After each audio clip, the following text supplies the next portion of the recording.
The movie is set in the year 1962, when the United States and the Soviet Union are at each other's neck.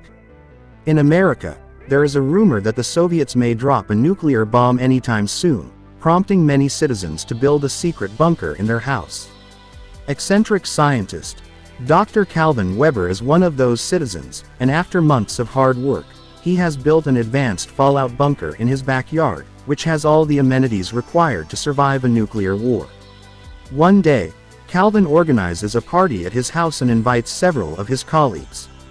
While everyone is enjoying themselves, President Kennedy announces on live television that they are planning a secret mission against the Soviets. This terrifies Calvin, and he believes that the war is about to commence shortly. Hence, he sends all the guests away and hurries to his secret bunker along with his pregnant wife, Helen. At the same time, an aircraft is flying over the city when it experiences a mechanical failure. It crashes straight into Calvin's house, destroying it completely. Inside the bunker, Calvin deduces that the nuclear war has begun, and immediately seals the door. He then tells his wife that the door will open only after 35 years, as it takes the same time for nuclear particles to normalize in the atmosphere. With the house completely destroyed, the Webers' neighbors and authorities assume they were killed in the crash. Now, with each passing day, the couple starts adjusting to life inside the bunker. While Calvin feels at home, Helen is uncomfortable and constantly worries about her family and friends. One day, Helen's water breaks, and she gives birth to a son. The couple is over the moon to have a child, and they name him Adam. In the following scene, we see a bigger view of their bunker. It has enough stocks to last 35 years, including a fish tank, fuels, a well-facilitated lounge area, and a mini-mart full of food. As time passes, Calvin homeschools his son and teaches him about the history of America. He wishes his son could one day rebuild the country as it was before. The movie then skips to the summer of 1965 when a team of construction workers cleans out Calvin's destroyed ground and builds a diner. Cut to 10 more years, it is now the autumn of 1975. Adam has grown into a kind and generous boy, who likes spending time with his parents. He takes regular boxing classes from his father, and dance classes from his mother. Meanwhile, the diner becomes a pizzeria and then a nightclub. In the basement, Calvin continues to teach his son about various topics. He explains about the stock market and gives lessons in French and Latin. While they talk, Calvin compliments his son's incredible sense of humor. One day, Calvin gives Adam a collection of his baseball cards and explains to him about sports. The movie then skips to the summer of 1995, where Calvin and Helen celebrate their son's 33rd birthday. Adam is a grown man now, who desires to find a partner for himself. Next, it's 1997, and the bunker has reached its maturity. Finally, after 35 years, the bunker's door automatically unlocks itself, and the family excitedly goes to check. Calvin insists that they wait for the night and let him check first, since they're unknown of the present world outside. Above the bunker, the diner has now become a home to beggars. While the beggars are drinking, there's a sudden shaking of the ground, and they think it's an earthquake.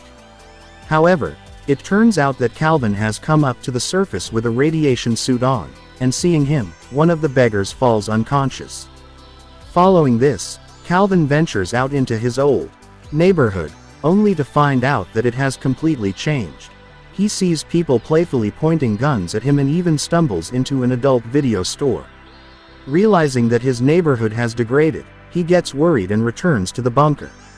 At the dinner table, he shares with his family that although the ground above is breathable, it has become a post-apocalyptic wasteland of irradiated mutants. As a result, they must continue living underground. Helen, who at this point has become sick of living in the bunker, starts arguing. She mentions that no matter the people above, she wants to come out of their cooped shell and wants Adam to see the blue skies, touch the oceans, and visit the mountains. Despite the inspiring speech, Calvin still insists they stay underground, but as he is arguing, he suffers a heart attack.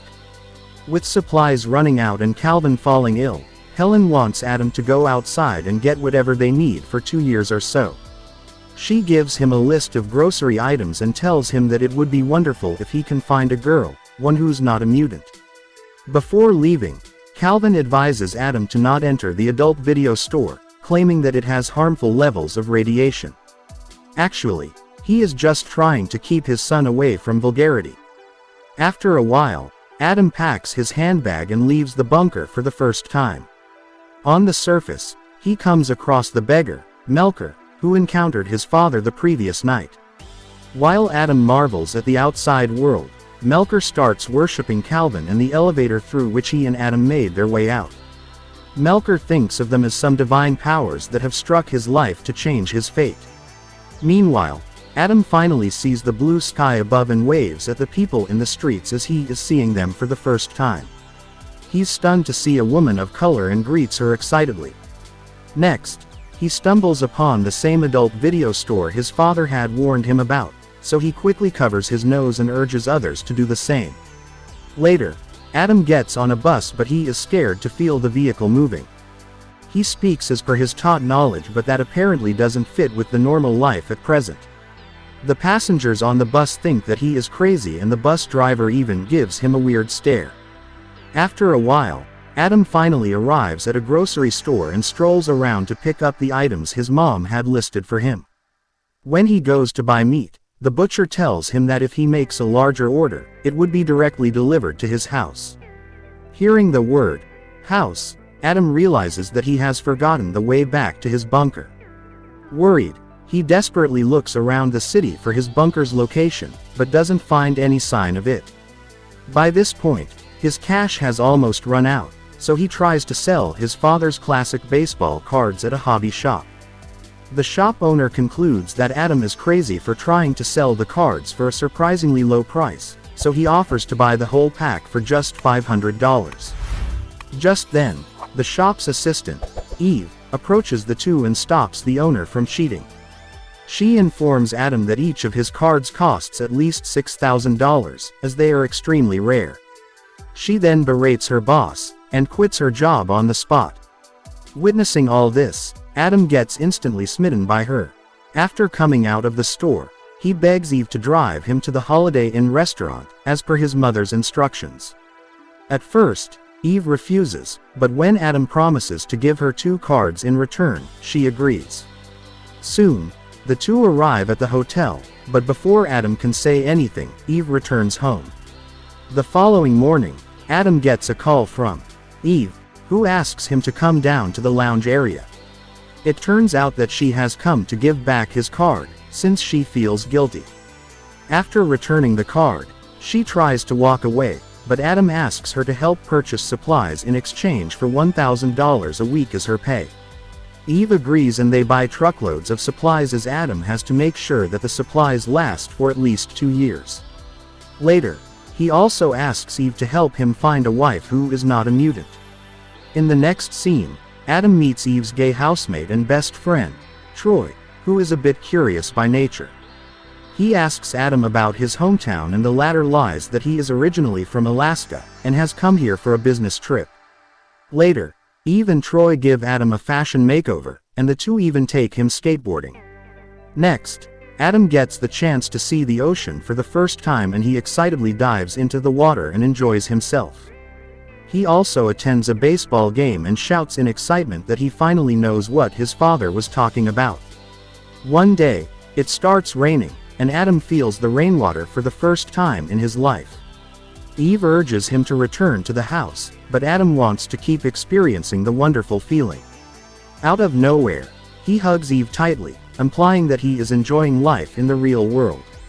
Later that evening, Eve and Troy take Adam to a 1940s swing-style nightclub to find him a wife. They advise him to be himself while approaching women. Surprisingly, Adam attracts the attention of several women, including Eve's nemesis Sophie. When he and Sophie start to get along, Eve feels uncomfortable and drags Adam away to a table. Shen then recommends he look for a sweet girl instead of Sophie. After a while, Adam approaches a girl and they soon get along when he asks her for a dance. In no time, Adam woos the crowd with his exemplary dancing skills, as he has had years of practice inside the bunker.